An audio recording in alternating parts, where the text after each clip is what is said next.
The girl finished speaking with a lonely look in her eyes, then turned and began walking back the way she had come. Mia called after her with a heavy heart.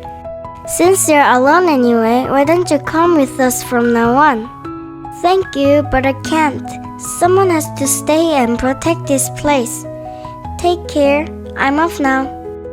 Her upright and resolute manner reminded Mia of the heroine from one of her mother's favorite folk tales.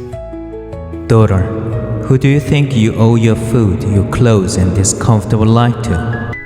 Well, Father, Mother, Heaven, and Earth have helped, but I've also earned my way myself.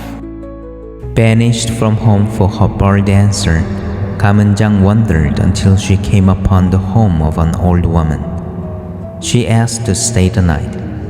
That evening, she borrowed a pot and cooked a meal with the rice she had brought. The family, who usually ate only boiled yam roots, at first refused the rice, dismissing it as warm food.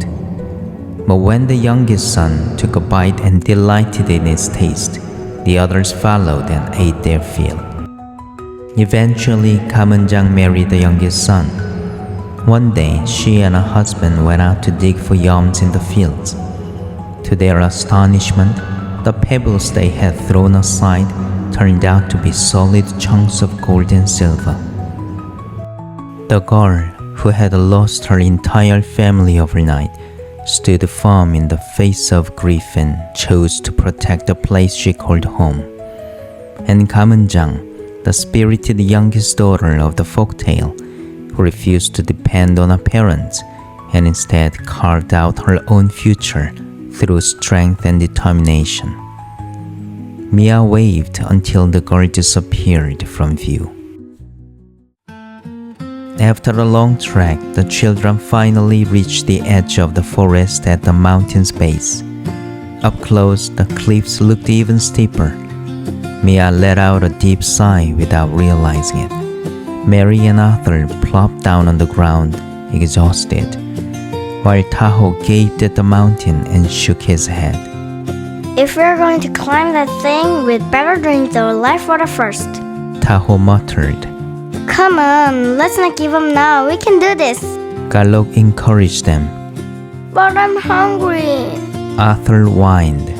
So the children sat beneath a cool patch of shade and had lunch. After eating, their spirits lifted, and a new wave of energy surged through them. Mary studied the cliff carefully.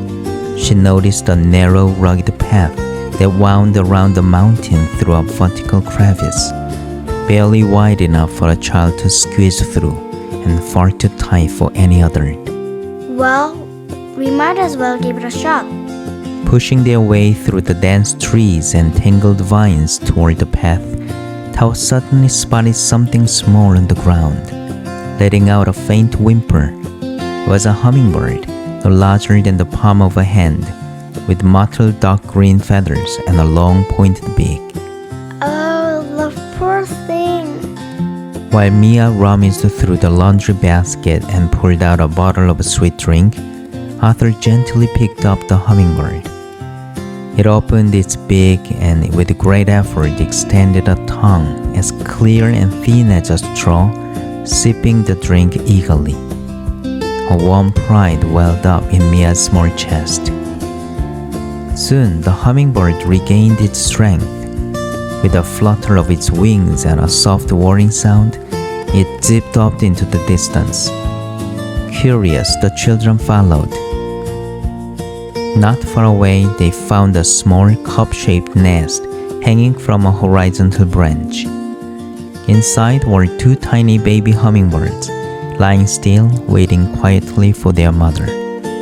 Their feathers had only just begun to grow, giving them a delicate, endearing look. When the mother returned, the babies chirped joyfully.